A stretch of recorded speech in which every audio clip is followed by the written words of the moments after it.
ఈరోజే మంగళవారం, పైగా కనుమ. ఈరోజు ఎవరైతే రుక్మిణి కళ్యాణ కథను వింటారో, లేక చదువుతారో, లేక వినిపిస్తారో అటువంటి వారి సకల పాపాలు తొలగి సకల శుభాలు కలుగుతాయి. మరి ఆ కథ ఏంటో ఇప్పుడు ఈ వీడియోలో తెలుసుకుందాం. రుక్మిణి కళ్యాణ ఘట్టాన్ని ఎవరైతే భక్తితో చదువుతారో లేక వింటారో అలాంటి వారికి సకల శుభాలు కలుగుతాయి. వివాహం కాని వారికి త్వరగా వివాహం జరుగుతుంది. కోరుకున్న వరుడు లభిస్తాడు. సంస్కృతంలో వ్యాస భగవానుడు రచించిన శ్రీ భాగవతంలో రుక్మిణి కళ్యాణ ఘట్టం అత్యంత ఆసక్తికరంగా కొనసాగుతుంది. శ్రీకృష్ణుణ్ణి భర్తగా పొందడానికి రుక్మిణీదేవి పడిన ఆరాటం, ఆమె కోరిక నెరవేరిన తీరు ఎంతో మనోహరంగా వర్ణించడం జరిగింది. సాధారణంగా వివిధ గ్రంథాలను పారాయణం చేయడం వల్ల ఆయా దైవాల అనుగ్రహం కలుగుతుంది. అలాగే భాగవతంలోని రుక్మిణి కళ్యాణ ఘట్టాన్ని చదవడం వల్ల యువతులకు వెంటనే వివాహ యోగం కలుగుతుందని చెప్పబడుతుంది. యువతులకు ఇష్టం లేని సంబంధాలు తప్పిపోయి కోరుకున్న వ్యక్తి భర్తగా లభిస్తాడు. అలా జరగడం కోసం వ్యాసుడు కొన్ని ప్రత్యేకమైన బీజాక్షరాలను ఉపయోగిస్తూ ఈ కళ్యాణ ఘట్టాన్ని రచించాడు. కాబట్టి ఎంతో పవిత్రమైన కార్తీక మాసంలో రుక్మిణి కళ్యాణ ఘట్టం గురించి ఇప్పుడు తెలుసుకుందాం. పూర్వం ఒకసారి శుకుడు పరీక్షిత్ మహారాజుకు ఇలా చెప్పడం మొదలుపెట్టాడు.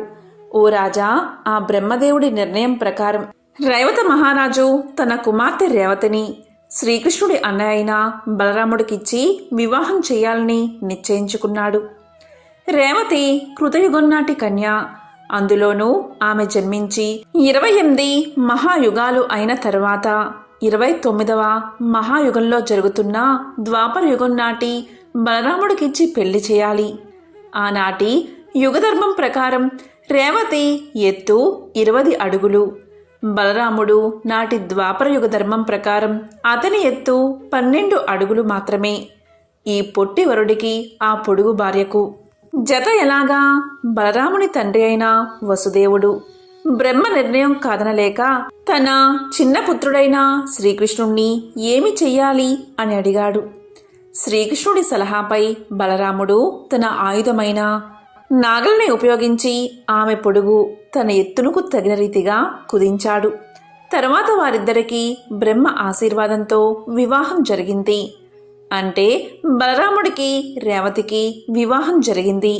ఆ తరువాత మొదట గరుత్మంతుడు తన తల్లి దాస్య నిర్మూలనకై దేవేంద్రుణ్ణి గెలిచి అమృతం తెచ్చినట్లు శ్రీకృష్ణుడు శిశుపాలుణ్ణి వాడి మిత్రుడైన సాల్వుడు మొదలైన నీచ రాజ్యులను గెలిచి లక్ష్మీదేవి అంశమున జన్మించిన సుగుణకని భీష్మకుని పుత్రి యవ్వనవతి అయిన రుక్మిణి అనే చిన్నదానిని తెచ్చి వివాహం చేసుకున్నాడు.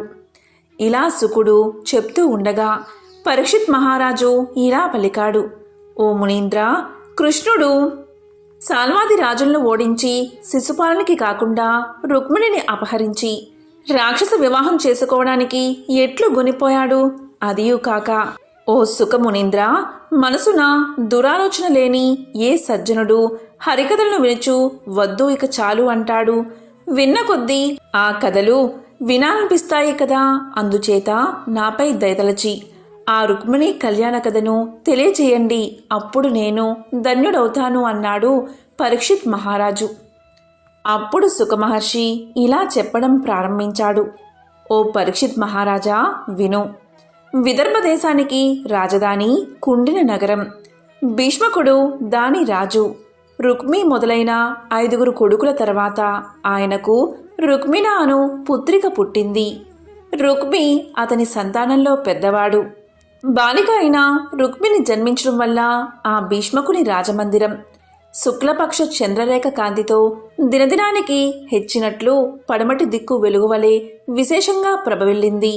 ఆమె పేరే రుక్మిణి, అంటే బంగారం వంటి గుణం కలిగింది అని అర్థం. అలా ఆమె దినదిన ప్రవర్ధమానమై పెరుగుతూ ఉంది. రుక్మిణి బాల బొమ్మల పెళ్లిళ్ళు చేస్తూ తోటి బాలికలతో వియ్యాలు ఆడుతూ ఉండేది. గుజ్జనగూళ్ళ ఆటలలో చిరులకు చిన్న చిన్న వంటలు చేసి తినిపెట్టేది. పాదులకు నీరు పోసి అందమైన పూలతోటలో మొక్కలు పెంచేది. మణిమయ భవంతులలో బంగారు తూగుటుయ్యాలు రుగేది.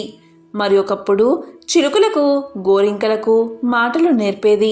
నెమళ్లకు అందంగా నడవడం ఎలాగో నేర్పేది. హంసలకు మందయానము అనగా మెల్లగా నడవడం ఎలాగో రోజూ నేర్పేది.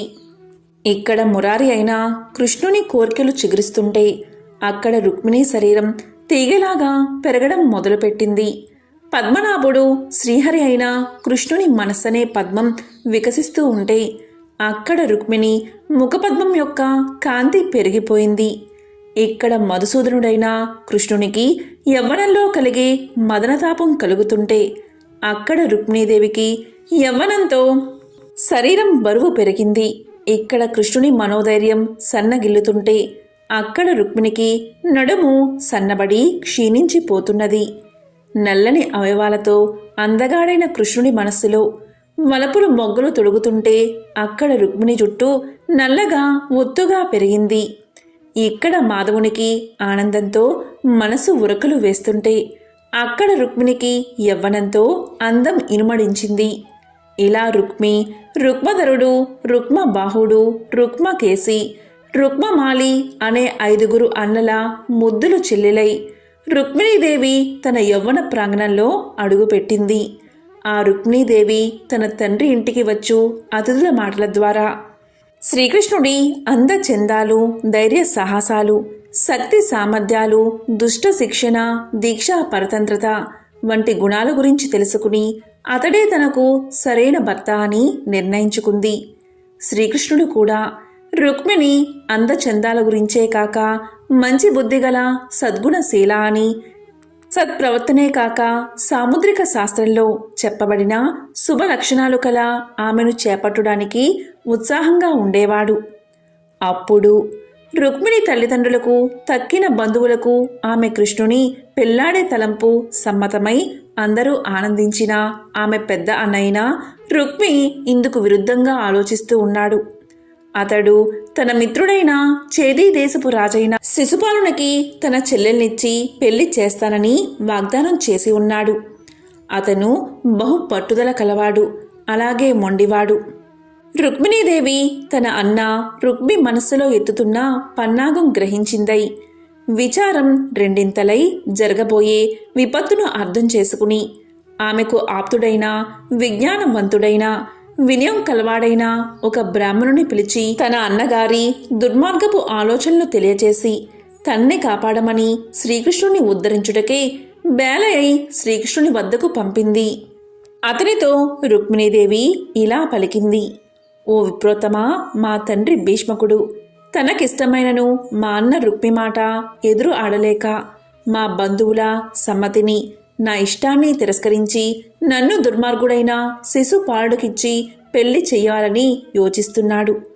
నీవు నా ప్రేమ కృష్ణునిపై కలదని స్వామికి ఎరిగించి ఆయన భక్తవత్సరత గుర్తు చేసి ఇక్కడకు తీసుకురా అని చెప్పి కొన్ని రహస్యాలు తెలియచేసింది.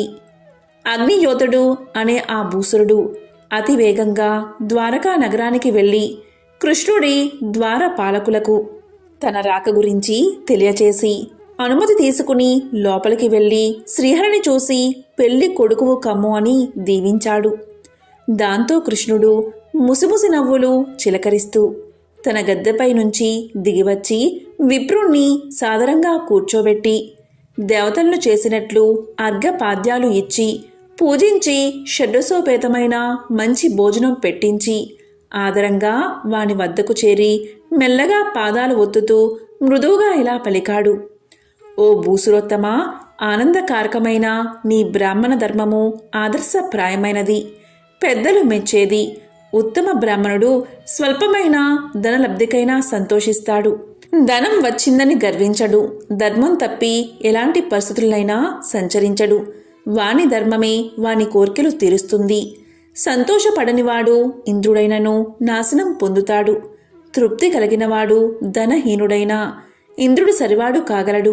అందుచేత నేను సర్వ ప్రాణులకు హితులై, దొరికిన దానితో సంతృప్తులై, శాంతచిత్తులై, సుజనులై, గర్వం లేని వారయుండు బ్రాహ్మణ శ్రేష్ఠులను గౌరవిస్తాను. వారికి నమస్కారం చేస్తాను. ఓ బ్రాహ్మణోత్తమా, మీరు ఏ రాజు పాలనలో క్షేమము కలుగుతున్నది, ఏ రాజు పాలనలో ప్రజలు సుఖింతురో అట్టి రాజు నాకు ఆప్తుడు. సముద్ర మధ్యమునున్న ఈ నా కోటకు మీరు ఎలా రాగలిగారు? తమరి చిరునవ్వులను ఆపి తమరి మనసులోని ఆలోచన వివరించండి, మేలు చేస్తాను అని శ్రీకృష్ణుడు పలకగా ఆ భూసురోత్తముడు ఇలా అన్నాడు. దేవా, విదర్భ దేశానికి రాజు భీష్మకుడు. ఆయనకు ఒక కుమార్తె ఉన్నది. ఆమె పేరు రుక్మిణి. ఆమె నీ సేవా దీక్షా పరారాలై వివాహమనడి శుభంతో ముడిపడిన ఒక సందేశం వినిపించమని నన్ను ఆర్తితో ఇక్కడకు పంపింది. ఆ సందేశాన్ని నీకిప్పుడు నేను వినిపిస్తాను. శ్రద్ధగా ఆలకించి నా లక్ష్యం నెరవేరేటట్లు నన్ను అనుగ్రహించు. ఆ సందేశం ఏంటి అంటే, ఓ మహానుభావా కృష్ణ, స్త్రీల హృదయాలను దోచుకునేవాడా, నీ గుణముల వైభవం విన్నంత మాత్రం చేతనే దేహములందున్న తాపాలన్నీ తీరిపోతాయి. శుభప్రదమైన నీ రూపాన్ని చూసినంత మాత్రం చేతనే పెక్కు లాభాలు సంపదలు కలుగుతాయి. నీ పాద పద్మాల సేవ చేసినంత మాత్రం చేతనే ప్రపంచమున గల సర్వులలో శ్రేష్టత్వం కలుగుతుంది. నీ నామము అనుపమానమైన భక్తితో పలికినంత మాత్రం చేతనే సంసార బంధాలన్నీ తొలగిపోతాయి. ఓ ప్రభు, నా మనస్సు నీ యందు లగ్నమై ఉన్నది. వినుము, నీపైన ఒట్టు పెట్టుకుంటున్నాను. సిగ్గు విడిచి నిన్ను వేడుకుంటున్నాను. నన్ను స్వీకరించుము. ఓ వాసుదేవా, ధన్యుడును, జనులు ఆకర్షించు రూపం కలవాడును, ఉన్నత వంశ సంజాతుడును, అందము విద్య కల యవ్వనవంతుడను, బల సంపదలు కలిగిన మంచివాడును, దానగుణము పరాక్రమము గల శరణాగత రక్షకుండును, దయాగుణము కలవాడును అయిన నిన్ను ఏకన్య వరించదు. రత్నాకరుడైన ఆ సాగరుని కూతురైన శ్రీ మహాలక్ష్మియే నిన్ను వరించింది కదా. నీ మీద మోహము నాకు ఈనాడు పుట్టినదా? కాదు, ఏనాడో పుట్టినది. ఓ పురుష సింహమా, మంగళ స్వరూప శ్రీకృష్ణ, గుహలో ప్రవేశించి సింహానికి చెందవలసిన సొత్తును అంటే ఆహారాన్ని నక్క కోరిన తీరుగా నీ పాదాల యందే ధ్యాసగల నన్ను గర్వించిన ఆ చేదీ దేశాధిపతి శిశుపాలుడు వచ్చి నన్ను త్వరగా చేపట్టనున్నాడు. ఆ యద మాధముడు నీ శక్తి సామర్థ్యములను ప్రతాపమును ఎరుంగడు. నేను గత జన్మ నుండి లోక కళ్యాణకారకుడైన శ్రీకృష్ణుడు నా భర్త కావాలని కోరి వ్రతాలు, దైవ పూజలు, గురు పూజలు, బ్రాహ్మణుల పండితుల సేవలు, దాన ధర్మాలను చేసి ఉన్నచో వసుదేవుని సుతుడైన ఆ శ్రీకృష్ణుడు నా భర్త అగుగాక. రణమున శిశుపాలాది నీచులు ఆయన చేతిలో పరాజితులు అవుదురుగాక. దేవతలచే కీర్తించబడు ఓ పద్మనాభ, నేను నీకు అభ్యంతరం చెప్పను. నన్ను తీసుకుని పొమ్ము. నా ఈ ఆహ్వానాన్ని మన్నించి నన్ను రాక్షస వివాహం చేసుకునమని వేడుకుంటున్నాను. ఓ పురుషోత్తమా, నన్ను చులకన చెయ్యకు. నీ ప్రతాపం చూపి శిశుపాలుని ఓడించి ధైర్యంతో నన్ను తీసుకుని పొమ్ము. తప్పక వస్తాను. నీవుండునది అంతఃపురంలో. నిన్ను తెచ్చుటకు ఎలా వీలవుతుంది? ఒకవేళ నీవు వచ్చినా నీ కావలి వారిని, నీ బంధువులను సంహరించాల్సి వస్తుందేమో అని నా గురించి సందేహించకు. కృష్ణ, నేనొక ఉపాయం చెప్తాను విను. మా వారు పెళ్లి కూతురును చేసిన నన్ను మా కులదేవత పార్వతీదేవికి మొక్కించుటకు నగరానికి వెలుపల ఉన్న కోవెలకు పంపుతారు. ఆ విధంగా నేను వచ్చినప్పుడు నీవు నన్ను హఠాత్తుగా నీ వెంట తీసుకుని పొమ్ము. ఓ ప్రాణేశ్వర, మహాత్ములకైన అజ్ఞాన అంధకారం తొలగిపోవుటకు గౌరీనాథుడైన శంకరుడు నీ పాదోద్భవమైన గంగను చేపట్టి గంగాధరుడు అయ్యాడు. నేడు నేను ఆపద అను ఘోరాంధకారాన్ని ధరించి ఉన్నాను. నీ పాద పద్మముల మకరందంలో మునుగుటకు నేను వాచిస్తున్నాను. అటువంటి మహాత్ముడువైన నీ దయకు పాత్రురాల్ని కానిచో నా బతుకు వ్యర్థం. ఇంకా 100 జన్మల వరకైనా నిన్నే భర్తగా కోరుకుంటున్నాను. దానికై ఎన్నైనా వ్రతాలు, ఉపవాసాలు చేసి ప్రాణత్యాగం చేస్తాను. ఇది నిజము. అంతేకాని శిశుపాలుడు వంటి అధమాధముణ్ణి చేపట్టి నా జన్మ పాప పంకిలము చేసుకోలేను. నా ప్రాణనాథ, మనసు పరవశింపు చేసే నీ మాటలు వినలేని చెవులు ఎందుకు? నీ ఇద్దరికి చేరని నా సౌందర్యం ఎందుకు? లోకాలను సమ్మోహనపరిచే నీ అందం చూడని ఈ నా కన్నులు వ్యర్థం కాదా? నీవు దాల్చడి వనమాలికల సువాసన గ్రహించని నా నాసిక ఎందుకు? నీకు సేవ చెయ్యలేని నా జన్మ ఎందుకు? ఈ విధంగా రుక్మిణీదేవి పంపిన సందేశాన్ని వినిపించి ఆమె రూప సౌందర్య గుణాది విశేషాలను వివరించి, స్వామి, ఇకపై చేయవలసిందేదైనా నీవే ఆలోచించు అని శ్రీకృష్ణుడు రుక్మిణి యందు మోహమధికమై కార్యోన్ముఖుడు అగుటకు రుక్మిణి అందచందాలను వర్ణిస్తూ ఇలా పలికాడు. శ్రీకృష్ణ, ఆమె అందచందాలను ఎలా వర్ణించను? ఆమె పాదాలు లేత చిగురాకులు, తొడలు బంగారు అరటిబోదెలు, ఎర్రటి కాంతితో మనోహరంగా ఉండు అరచేతులు అతి సుకుమారాలు. ఆమె కంఠం శంఖం వలె మిక్కిలి శుభప్రదమైనది. ఆమె నుదురు నెలవంకని గెలిచేటట్లు ఉంటుంది. ఆమె జడ నల్లని తుమ్మెదల బారును గెలిచేటట్లు ఉంటుంది. ఆమె చూపులు మదనుని బాణాలు, కనుబొమ్మలు ఆ బాణాలను సంధించే వింటివలే ఉంటాయి. ఆమె మాటలు మనసుకు ఆనందదాయకాలు. ఆమె ముఖం చంద్రబింబంతో మైత్రి జరుపునట్లు ప్రకాశిస్తూ ఉంటుంది. ఓ మధుసూదన, నీవు ఆ రుక్మిణీదేవికి తగిన వరుడవు. ఆమె కూడా నీకు తగిన భార్య. నా గురువుగారిపై ఒట్టు పెట్టుకుని చెబుతున్నాను. మీ ఇద్దరి సుగుణాలు కూడా సమంగా ఉన్నాయి. అక్కడ నీవు రాగానే ఏమి యుద్ధం జరుగుతుందో తెలియదు కదా. కనుక నీ వారిని కొంతమందిని నీ వెంట తీసుకుని పొమ్ము. నీ శత్రువులను చీల్చి చెండాడి ఆ కన్యను ప్రేమతో తీసుకునిరా. నీకు శుభం కలుగుతుంది అని ఆ భూసరుడు ఇలా పలకగా, విదర్భ రాజనందన పంపించిన సందేశాన్ని రూప సౌందర్య విశేష వివరాలను ఆలించి మనసుకు పట్టించుకుని తన చేతితో ఆ బ్రాహ్మణ రాయబారి చెయ్య పట్టుకుని దేవకీ నందండైన శ్రీకృష్ణుడు ఇలా పలికాడు. పండిత సుతుడువైన ఓ విప్రోత్తమా, ఆ రుక్మిణీదేవిపై నా వలపు తలంపు చాలా దృఢమైనది. రాత్రులయందు నాకు నిద్ర పట్టడం లేదు. రుక్మి ఆమెకు నాతో వివాహానికి అంగీకరించక ఎల్లప్పుడూ మా పెళ్లి చెడగొట్టడానికే ప్రయత్నిస్తూ ఉంటాడు. అది నాకెన్నడో తెలుసు. అరణిని మదించి అగ్నిని పొందినట్లు నా శత్రువును సంహరించి రుక్మిణిని తీసుకుని వస్తాను.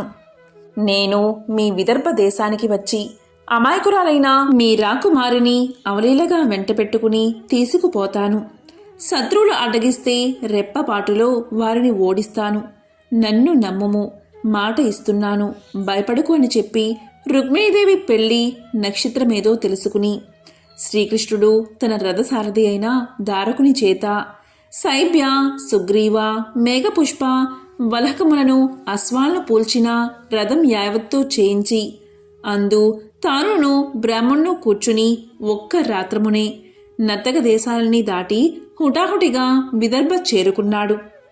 అక్కడ కుండిన పురాధీసుడైన భీష్మకుడు పెద్ద కొడుకైన రుక్మికి ఇచ్చే మాటకు ఎదురు చెప్పలేక తన పుత్రికను సుశిపాలుడికి ఇస్తానని శుభకార్య ప్రయత్నాలు చేస్తున్నాడు.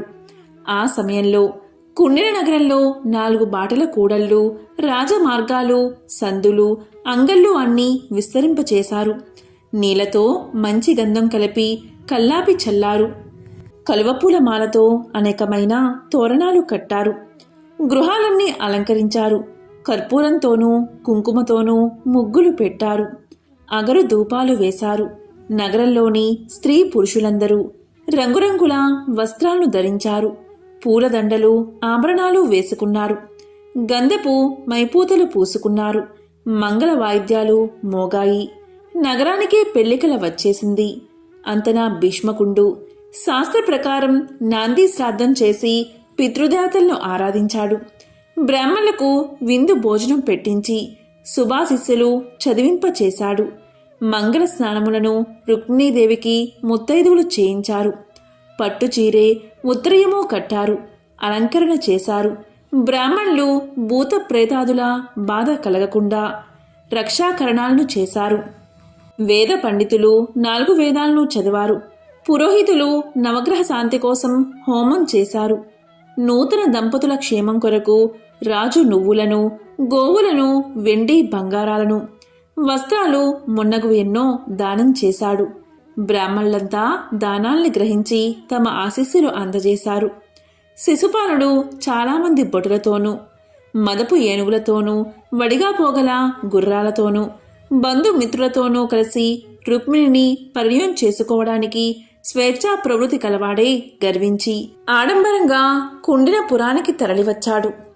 ఆ శిశుపాలుడు పలువురు బంధువులతో కలిసి బలరామకృష్ణులు వచ్చినచో సాహసంతో వారిని ఎదుర్కొని పారదోలి శిశుపాలునికి రుక్మిణితో పెళ్లి చేయడంలో కలుగు అవంతరాలు తొలగి శుభకార్యం నిర్విఘ్నంగా జరిపించదమని అతని మిత్రులైన జరాసంధుడు, దంతవక్తుడు, సాల్వుడు, విదూరదుడు, పౌండ్రకుడు మొదలైన పలువురు రాజులు చతురంగ బలాలతో కుండిన నగరానికి తరలివచ్చారు. ఇదే కాక చాలా దేశాల నుంచి పలువురు రాజులు విచ్చేశారు. భీష్మకుడు వరుణిగా వచ్చిన శిశుపాలునికి ఎదురువెళ్ళి స్వాగతం పలికి సత్కరించి తీసుకుని వచ్చి ప్రత్యేకమైన విడిదిలో ప్రవేశపెట్టాడు. అప్పుడీ వృత్తాంతమంతా విని రుక్మిణీదేవిని తన వెంట తీసుకుపోయేదనని శ్రీకృష్ణుడు ఒంటరిగా విదర్భకొచ్చాడు. ఇక ఆ దుర్మతి శిశుపాలునికి సహాయం చేస్తామని సాల్వుడు వంటి రాజులు సైన్యంతో వచ్చారు. ఈ విధంగా ఆలోచించి బలరాముడు తను కూడా యాదవ సైన్యంతో కృష్ణుడికి సహాయంగా వచ్చి సిద్ధమయ్యాడు. ఇక్కడిలా ఉండగా అక్కడ రుక్మిణీదేవి అన్నిటినీ చూసిన వానివలే గ్రహించగలిగిన ఆ శ్రీకృష్ణుడు తన్ను చేరవచ్చుటకు ఎందుకు నిర్ణయింపాడా అని శంక కలిగినదే. శుభలగ్నం రేపే అని నిర్ణయించబడింది. వివాహ ముహూర్తం దగ్గర పడింది. శ్రీకృష్ణుడు ఇంకనూ రాడేలా మనసు ఆందోళన చెందుతున్నది. అసలు శ్రీకృష్ణుడు నా కథ విన్నాడా? వెళ్ళిన అగ్నియోతనుడు ఇంత జాగేలా చేస్తున్నాడు. నా ఈ ప్రయత్నాలు ఫలించునో ఫలించవో? బ్రహ్మ అందుట ఏ గీత రాశాడో తెలియకున్నది కదా. నిర్మలమైన హృదయం కల బ్రాహ్మణుడు అగ్నిద్యోతనుడు వెళ్ళి శ్రీకృష్ణుణ్ణి చూశాడా లేక దారి తప్పి వెళ్ళలేకపోయాడా? ఒకవేళ సమయం మించిపోయిందా? శ్రీకృష్ణుడికి నా ప్రేమ మీద అనుమానం కలిగి విని ఊరుకున్నాడా లేక ఏర్పాట్లన్నీ చేసుకుని వచ్చాడా? ఆ పరమశివుడు నాకు సహాయ నిరాకరణ చేస్తున్నాడా? అసలు ఆ బ్రహ్మదేవుడు మాకిద్దరికీ ముడివేనందువల్ల ఆ పార్వతీదేవి నాకెందుకు లెమ్మని నన్ను రక్షించదేమో అని అనేక విధాలైన సందేహాలతో కలత చెందుతూ ఉంది. బ్రాహ్మణుడు ద్వారకా నగరం చేరి ఉండడు. ఇక ఆ వాసుదేవుడు రాడు. పోనీ ఇంకెవరినైనా పంపుతాము అంటే నా మొర వినే ఆప్తబంధువు మాత్రం ఎవడున్నాడు? నా స్వంత అన్న రుక్మికే న్యాయధర్మం లేనప్పుడు అతనికెవ్వరు అడ్డు చెప్తారు? ఆ శిశుపాలనకి నన్ను కట్టబెట్టాలని ఉవ్విరులుతున్నాడు. జగదీశ్వరి అయిన ఆ పార్వతీదేవికి నాపై దయ తప్పింది. ఈ విధంగా ఆ బేల తలపూస్తూ ఉంది. ఆ రుక్మిణీదేవి తన తల్లికి కూడా తన మనసులో మాట చెప్పలేకపోయింది. వెన్నెల వంటి తన చిరునవ్వుతో దిశలను నింపదాయను. తన ముఖమును పద్మమని బ్రంపడి మురిసిన తుమ్మెదలను వెడలగొట్టదాయను. కృష్ణుడు వచ్చే మార్గాన్ని తిలకిస్తూ క్షణమైన దృష్టి మరచలేక అలా నించుండిపోయాను. ఆమె కనుల నుండి దారగా కారుతున్న కన్నీటిని తుడుచుకోదు. చెదిన కేశాలను సరిచేసుకొనదు. ప్రియసఖీలను పిలిచి వారితో ముచ్చటించదు. అన్నాన్ని తినడం లేదు, నీరు త్రాగడం లేదు, ప్రేమతో పెంచిన చిలుకలకు పద్యం నేర్పడం లేదు, వీణను మోగించి వినోదాన్ని పొందడం లేదు. ఇతరులతో కలవక ఒంటరిగా ఉంటూ ఉండేది. ఈ విధంగా కృష్ణుని రాకకై ఎదురు చూస్తూ అన్ని కార్యాలందు నిరాసక్తి అయి ఉంటూ ఉండేది. అంతలో కృష్ణుడి మాటపై అగ్నిదోతడు రుక్మిణి దగ్గరకు చేరుకున్నాడు. రుక్మిణి అతని ముఖ కవలికలను గమనించి చిరునవ్వులు చిందిస్తూ ఆయనకు ఎదురు వెళ్ళి నుంచుంది. అంత ఆ భూసురుడు ఇలా పలికాడు. ఓ కన్యారత్నమా, ఆ శ్రీకృష్ణుడు నీ సద్గుణములను ఎంతగానో మెచ్చుకున్నాడు. నాకు చాలా ధన కానుకలు ఇచ్చాడు. ఆయనే స్వయంగా వస్తున్నాడు. దేవతలు కానీ రాక్షసులు కానీ అడ్డుపడి అతన్ని వారించలేరు. యుద్ధమున వారినైనా జయించి నిన్ను రాక్షస వివాహమున నిన్ను తన వెంట ఎత్తుకుని పోవడానికి నిశ్చయించుకున్నాడు. నీ అదృష్టం పండింది. నీ సచ్చరిత్రము ప్రసిద్ధమగుగాక అని భూసరుడు రుక్మిణీదేవికి తెలియచేశాడు. దీంతో రుక్మిణీదేవి ఎంతో ఆనందించి ఆ బ్రాహ్మణుడికి నమస్కారం చేసింది. బలరామకృష్ణులు తన కుమార్తె పెళ్లికి వచ్చారని విని భీష్మకుడు పరమ ఆనందంతో ఎదురువెళ్ళి వస్త్రాభరణాలతో సత్కరించి తగు విడిదిని ఏర్పాటు చేసి వారు సేనలతో వచ్చినందున వారి సేనలకు కూడా తగిన వసతులు కల్పించాడు. తక్కిన రాజులకు కూడా వారి వారి వైభవానికి తగ్గట్టు విడిది మొదలైన మర్యాదలు చేశాడు. వారికి కావలసిన వస్తువులను ఏర్పాటు చేశాడు. అప్పుడు కుండినగర ప్రజలందరూ కంసాది దానవ వైరి వచ్చాడని అతన్ని చూడాలని శ్రీకృష్ణుణ్ణి చూసి ఎంతో ఆనందించారు. వారందరూ శ్రీకృష్ణుని చూసి ఇలా అనుకున్నారు, ఆహా, ఈ శ్రీకృష్ణుడే మా రాజకుమారికి తగిన భర్త. రుక్మిణీదేవి కూడా అన్ని విధాలా ఇతనికి సరిజోడి. వీరి దాంపత్యం ఎంత సొగసుగా ఉండునో. వీరిద్దరికీ ముడిపెట్టిన ఆ విధాత ఎంత చతురుడో కదా. మా పుణ్యమంతా వీరికి కలిగి ఆ శ్రీకృష్ణుడు మా రుక్మిణికి భర్త అగుగాక అని పలికారు.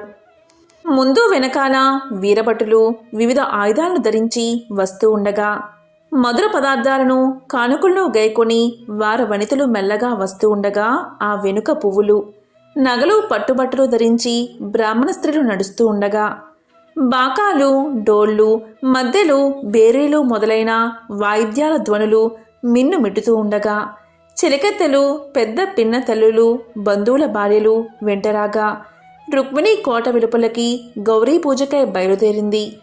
ఆమె మనసులో శ్రీకృష్ణుని పాద పద్మాలను ధ్యానిస్తూ రుక్మిణీదేవి పార్వతీదేవి ఆలయానికి చేరి కాళ్ళు చేతులు కడుక్కుని గౌరీదేవి అంటే పార్వతీదేవి విగ్రహాన్ని సమీపించింది. ముత్తైదువులు అయిన బ్రాహ్మణ స్త్రీలు దగ్గరుండి ఆ పార్వతీదేవికి అర్ఘ్య పాద్యములు ఇచ్చి వస్త్రభూషణములు గంధ పుష్ప మాల్యాదుల చేత అలంకరించి ధూప దీపాలు ఇప్పించి అనేకములైన పదార్థాలు నివేదన చేసి దీపాలతో నీరాజనములతో మంత్ర పుష్పాలు సమర్పించి ఆ రుక్మిణీదేవితో జగన్మాత గౌరీదేవికి మొక్కించారు. ఓ పార్వతీదేవి, ఆది దంపతులే పార్వతీ పరమేశ్వరులైన మిమ్ములను నా మనసులో నిలిపి పూజిస్తాను. నాకు మేలు చేయుటకే సదా ధ్యానిస్తాను. నాపై ప్రేమ చూపి శ్రీకృష్ణుణ్ణి నా భర్తగా చెయ్యండి. ఆర్తితో మిమ్మల్ని శరణు వేడిన వారికి ఎన్నటికీ అపకారం జరగదు అని ఆ వైదర్భి పార్వతీదేవికి మొక్కి బ్రాహ్మణ దంపతులకు ఉప్పు వేసిన అప్పాలను, తాంబూలాన్ని, మంగళసూత్రాలను, ఫలాలను, చెరుకు ముక్కలు ఇచ్చి భక్తితో పూజించింది. ఆమె పూజకు సంతోషించిన బ్రాహ్మణ దంపతులు ఆమెను దీవించి తలపై అక్షింతలు వేశారు. అక్షింతలు శిరస్సును దాల్చిన ఆ రుక్మిణి మరొకసారి భవనానికి మొక్కి అంతవరకు పాటించిన మౌన వ్రతాన్ని విడనాడింది. ఆపై గుడి నుండి బయటకు వచ్చింది. ఈ ప్రకారంగా మేఘముల మధ్య మెరుపు తీగవలే, చంద్రబింబం నుండి వెలువడి వచ్చిన లేడివలే, బ్రహ్మాను నాట్యగాడు తెర తొలగించిన వెలువడు మోహినీదేవి వలె, వాసుకుని తాటివలే దేవదానవులు పాల సముద్రాన్ని మందర పర్వతంతో చిలికినప్పుడు వెలువడిన లక్ష్మీదేవి వలె ఆ రుక్మిణీదేవి పార్వతీదేవి ఆలయం నుండి బయటకు వచ్చింది. అటువంటి సమయంలో రుక్మిణీదేవిని చూసి కృష్ణుడు రథం దిగి రాజులందరూ చూస్తూ ఉండగా నక్కల మధ్య ఉన్న తన ఆహారాన్ని సింహం తీసుకుపోయే విధంగా రుక్మిణీదేవిని తన రథంపై ఎక్కించుకుని గట్టిగా పాంచజన్య శంఖాన్ని పూరిస్తూ బలరామాదులు వెంట వస్తూ ఉండగా యాదవసేనతో కూడినవాడై ద్వారకా నగర మార్గమును పట్టాడు. అప్పుడు జరాసంధుని పక్షం వారైన రాజులందరూ కృష్ణుడి పరాక్రమను సైపలేక కోపంతో ఆయుధాలు ధరించి తమ తమ చతురంగ బలంతో కలిసి జరాసంధుడు మొదలైన వారు యాదవ వీరులు వెంటాడి నిలవండి నిలవండి నరుస్తూ పర్వతములపై మేఘాలు జలదారు కురిపించేటట్టు బాణాలను ప్రయోగిస్తూ తరుముకుని రాగా యదుసేనలోని సేనాపతులు కూడా ధనస్సులు ఎక్కిపట్టి నిలవబడ్డారు.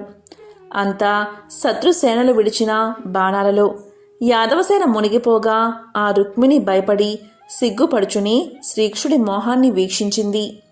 ఇలా చూసిన రుక్మిణిని కృష్ణుడు ఇలా పలికాడు, ఓ రుక్మిణి, భయపడకు. చూస్తూ అదిగో యదుసేన శత్రు సైన్యాన్ని చీల్చి చెండాడుతున్నది, గమనించు. ఇంక శత్రువులు గాయపడతారు, చెల్లాచెదరై పారిపోతారు, లేదా ఇంకా మరణిస్తారు అని రుక్మిణిని ఓదార్చాడు. అంత బలరాముడు మొదలైన యదువీరులు ప్రళయంబున పిడుగులు కురిపిస్తూ మహామేఘాల రీతి జరాసంధాది శత్రువులపై పెక్కు ఆయుధాలతో విరుచుకుపడ్డారు. దానివల్ల శత్రుసేనలోని గజాలు చనిపోయాయి, అశ్వాలు కూలిపోయాయి, రథాలు విరిగిపోయాయి, కవచాలు ఛేదించబడ్డాయి, పదసేన నశించింది. గుర్రాలపైన రౌతులు, గజాలపైన మావటివాళ్లు, రధికులు వచ్చారు. వీరుల ఆభరణాలు నేల పాలయ్యాయి. ఇలా కృష్ణుడి సేనలో ఓటమి పాలైన జరాసంధుడు మొదలైన రాజులు ఒకచోట అంతా కలుసుకున్నారు. భార్యపోయిన వానివలే విచారిస్తూ అలసట మొహున కనబడుతూ ఉండగా శిశుపాలుడు తమ ముందు రోదిస్తూ ఉండగా వాణ్ణి చూసి ఇలా పలికాడు: ఓ చైద్య, శత్రుల చేతిలో చిక్కి చావక బతికి వచ్చినందుకు, ప్రాణం దక్కినందుకు సంతోషపడక ఏడుస్తావెందుకు అని పరామర్శిస్తూ ఇలా పలికారు: ఓ శిశుపాలక, బతికుంటే భార్య దొరుకుతుంది, బలసాకు వంటి ఆకులు తినైనా బతకవచ్చు, ప్రాణాలు దక్కితే చాలు బతికి ఉండవచ్చు. ఇక పెళ్ళాం సంగతంటావా?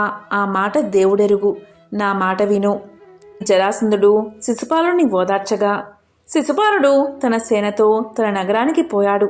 కానీ రుక్మిణి, పెద్ద అన్నగారైన రుక్మి మాత్రం ఆ అవమానం భరించలేక తన చెల్లెల్ని అపహరించినందుకు ప్రతిగా ఒక అక్షోహిణి సేనతో యుద్ధానికి సిద్ధమై కృష్ణుణ్ణి వెంబడిస్తూ ఇలా పలికాడు: ఓ గోపాలక, వెన్నెల దొంగ, ఒక్క నిమిషం నిలుపుము అని 3 బాణాలను తన వింటి నుండి సంధించి ఇలా అన్నాడు: నీ వంశం ఏమిటి? నీవు పాటించే న్యాయమేమిటి? మాయల మారి నీవు మాతో తూగేవాడివేనా? నీ నడవడి ఏమిటి? నీవు పుట్టిందెక్కడా, పెరిగిందెక్కడా? అసలు నీకు ఊరు ఉందా? వాని వరుసలు ఏవి? మాన మర్యాదలు కనబడవే? మా అమ్మాయి నీకు ఏమవుతుందిరా? నీకు రాజుల లక్షణం కొంచెమైనా ఉన్నదా? నీ శత్రువులు ఎదుర్కోలేక పారిపోతున్నావా? నీకు గుణములే లేవు కదా? మా అమ్మాయి జోలికి రాకు, ఆమెను విడిచి పారిపో, లేకపోతే నా వాడి బాణాలను కురిపిస్తాను, చస్తావు, యుద్ధంలో నీ ప్రాణాలు తీస్తాను అని పలికిన రుక్మిణిని చూసి శ్రీకృష్ణుడు ఒక బాణంతో వాని విల్లును తుంచి వాని దేహాన్ని 6 పదుమైన బాణాలతో గాయపరచి 8 శరములతో వాని రథానికి పూంచిన అశ్వాన్ని తెగటార్చి 2 బాణాలతో సారథిని యమపురికి పంపి 3 బాణాలతో వాని కేతనమ్మును అంటే జెండాను కూల్చి ఆ రుక్మి వేరొక విల్లందు కొనగా దాన్ని కూడా ఖండించి ఖడ్గము, శూలము మున్నగు ఆయుధాలను గైకొనగా వరుస క్రమమున వాటన్నిటినీ విరిచివేశాడు.